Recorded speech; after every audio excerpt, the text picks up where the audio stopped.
शांति। आज है 20 फरवरी और आइए आज की मुरली का मनन चिंतन करते हैं आदरणीय दीदी के साथ। ओम शांति दीदी। ओम शांति। दीदी, आज बाबा ने मुरली में कहा, मीठे बच्चे तुम ईश्वरीय संप्रदाय हो, तुम्हें ज्ञान सूर्य बाप मिला है, अभी तुम जागे हो तो दूसरों को भी जगाओ। दीपावली होती है, एक दीपक जगता है, उससे अनेक जग जाते हैं। जब अनेक दीपक जग जाते हैं तो दीपावली कहते हैं। तो बाबा ने आकर के हम आत्माओं का दीपक जगाया। अब हम दीपकों का कर्तव्य है कि हम अपने साथियों का, जो हमारे संपर्क संबंध में हैं, उन आत्माओं का दीपक हम जगाएं। शिव बाबा ने बच्चों का जगाया, लेकिन अब बच्चों का कर्तव्य बनता है औरों का भी जगाएं। और आज मुरली में प्रश्न है दीदी कि अनेक प्रकार के टकराव का कारण तथा उसका निवारण क्या है। और उत्तर में है, जब देह अभिमान में आते हो तो अनेक प्रकार के टकराव होते हैं। माया की ग्रहचारी बैठती है। बाबा कहते, देही अभिमानी बनो, सर्विस में लग जाओ, याद की यात्रा में रहो तो ग्रहचारी मिट जाएगी। टकराव अच्छी चीज नहीं है, इसका विपरीत है एक्सेप्टेंस। जब ये बात ज्ञानी तू आत्मा अपनी बुद्धि में रखती है कि हर आत्मा का अपना अपना पार्ट है, उसका पार्ट मेरे से नहीं मिल सकता, उसका मेरे से नहीं मिल सकता। जब यह बात उसकी बुद्धि में सेट हो जाती है तो वो टकराव नहीं होते हैं। व्यक्ति उस आत्मा को जो है जैसा स्वीकार कर लेता है, इसके ये स्वभाव है, इसका नेचर है, ये है ऐसा। क्योंकि एक इम्पोर्टेंट चीज़ है, अब संगम युग पर हमको अपना कुछ भी वेस्ट नहीं करना है। मुश्किल से हमारी कमाई होती है, टकराव में सारी एनर्जी डिप्लीट हो जाती है और नतीजा ये होता है हम अपने आप को खाली, खोखला ऐसा अनुभव करते हैं। इसलिए बाबा कहते हैं, टकराव में नहीं आ, एक्सेप्ट कर लो। इससे हमारी अपनी शक्तियों का विकास होता है। जब आप किसी व्यक्ति को एक्सेप्ट करते हैं, आपकी अपनी सोच होती है, आपका अपना एटीट्यूड होता है, आपको उसमें परिवर्तन लाना पड़ता है। ये परिवर्तन की जो शक्ति है वो आपके अंदर आती जाती है। जिसके अंदर परिवर्तन की शक्ति आती है उसके अंदर और शक्तियां भी विकसित होती हैं। फ्लेक्सिबिलिटी, सामान्य की, अकोमोडेट करने की, ये जो शक्तियां हैं विकसित होती हैं, उससे आत्मा का विकास होता है, तो वो और शक्तिशाली उभर करके आती है। अगर हम बहुत विशाल बुद्धि होकर, बेहद बुद्धि होकर, अगर हम यूं सोचें कि ये तो मेरी अपनी टकराव, मेरी अपनी उन्नति के लिए आया है, तो उसमें मैं लड़ूंगी नहीं, मेरा स्वमान नहीं है, सेल्फ रिस्पेक्ट नहीं है। ज्ञानी तो आत्मा ऊपर हो जाती है, और जो वो नहीं होगी, वो लड़ाई टकराव में तो मुझे टकराव में नहीं, मुझे ऊपर रहना। और बाबा भी हमको ये कहते हैं, जब कोई बात आती है तो बच्चे ऊपर उठ जाओ, ऊपर उठ जाओ और फिर देखो, फर्क पड़ जाता है। बहुत डीप बात दीदी आपने बताई, एक्सेप्टेंस की निशानियाँ और उसके फ़ायदे।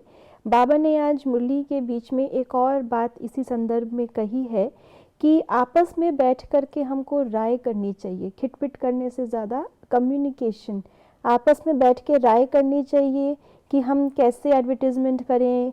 तो ये सब चीज़ें भी हमें सेवा के क्षेत्र में, बाबा ने कहा सेमिनार करो बैठ के।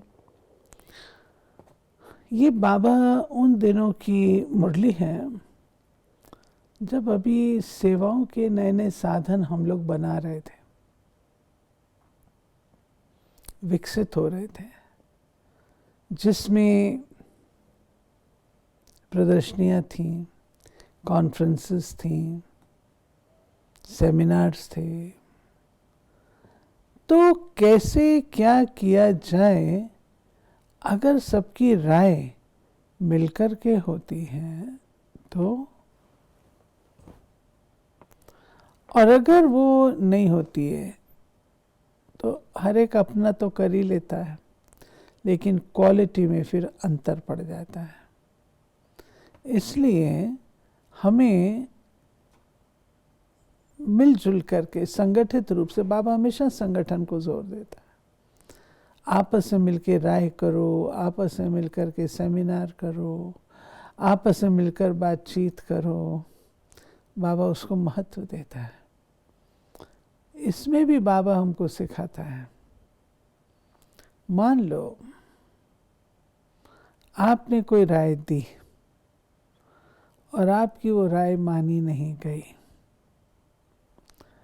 आपको लगता है भाई मैंने तो बेस्ट राय दी, इन्होंने नहीं माना, हर्जा नहीं।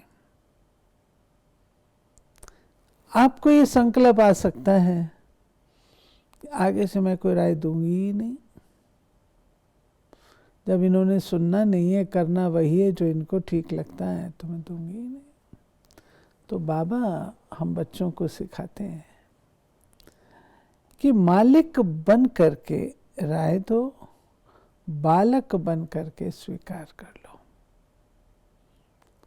आप मास्टर हैं, आप अपनी बात को रखें, परंतु यदि वो स्वीकार नहीं होती तो बालक बन करके शांत हो जाओ, एक्सेप्ट कर लो। मालिक और बालक, बालक और मालिक। और आज दीदी बाबा ने साथ साथ ये भी कहा कि हम बच्चे, हमने चैलेंज दी है और ये लिखना भी है जब भी हम कोई लिटरेचर बनाते हैं कि हम इस भारत भूमि को स्वर्ग बनाकर छोड़ेंगे। ये विशेष बात, जब रजौरी गार्डन की ज़मीन हमारी एक्वायर कर ली गई थी सरकार के द्वारा,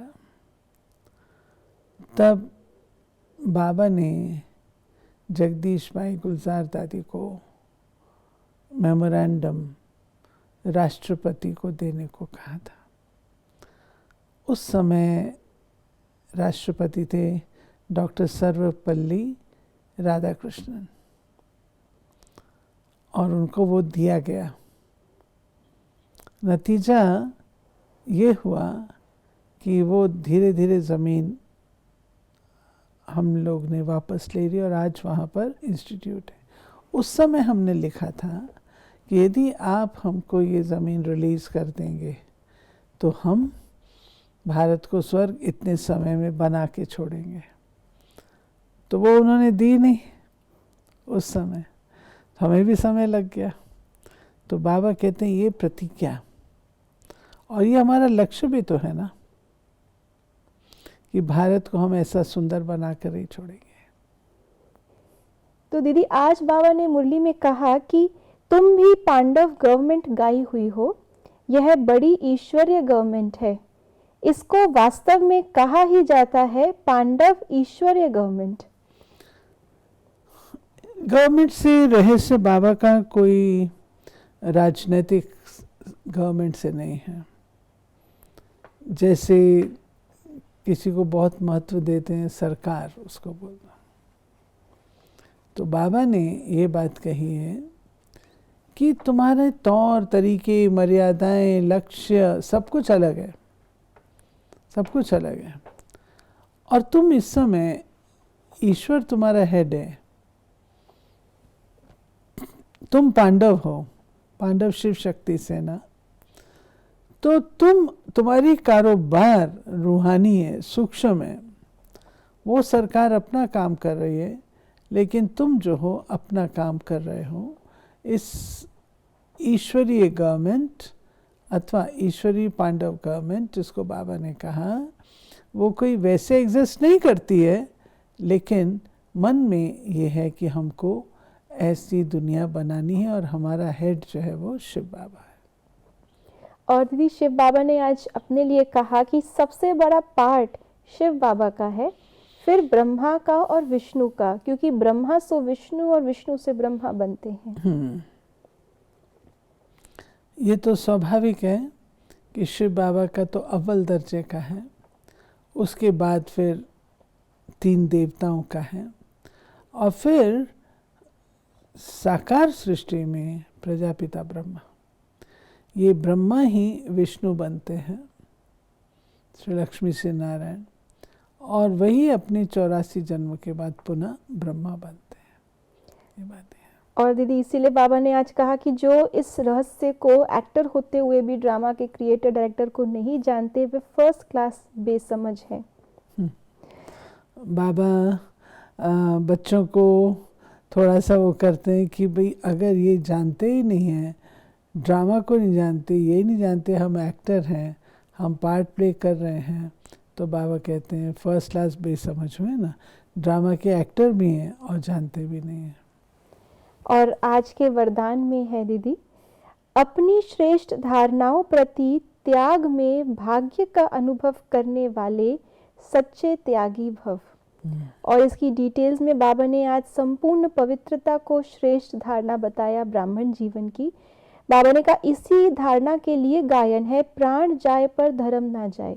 तो कैसी भी परिस्थिति हो, इस धारणा के प्रति कुछ भी त्याग करना पड़े, सहन करना पड़े, समाना पड़े या सामना करना पड़े, तो इसलिए साहस रखना है, खुशी खुशी यह वो त्याग कर देना है और उसमें ही अपना भाग्य समझना है। उन्हीं को बाबा ने सच्चे ब्राह्मण कहा। और आज का स्लोगन है, सर्व शक्तियों को अपने ऑर्डर में रखने वाले ही मास्टर सर्वशक्तिमान है। सर्व शक्तियों को अपने ऑर्डर में, ये बहुत उम्दा बात है और समझने वाली। मान लीजिए मुझे इस समय चाहिए सहन शक्ति, कोई मेरे सामने आता है, ऊट पटांग बोलता है, तो मैं सहन करूं या सामना करूं? सिचुएशन देख के मैं जिस शक्ति को ऑर्डर करूं वो शक्ति उपस्थित हो जाए। ऐसे नहीं ऑर्डर करूं सहन शक्ति, आ जाए सामना करने की शक्ति। ऑर्डर करूं निर्णय शक्ति, आ जाए मूंझना। ऑर्डर करूं समेटने की शक्ति, विस्तार आ जाए। शक्ति का वक्त पर उपस्थित होना, वो है मास्टर सर्वशक्तिवान की निशानी। तब हम कहेंगे हम शक्तियों को ऑर्डर में रख रहे हैं। थैंक यू दीदी, आज की मुरली की गहराई हमें बताने के लिए। तो इसी प्रकार से मुरली का अध्ययन, मुरली की गहराइयों से हम अपने लिए ज्ञान मोती अवश्य चुनेंगे। ओम शांति। ओम शांति।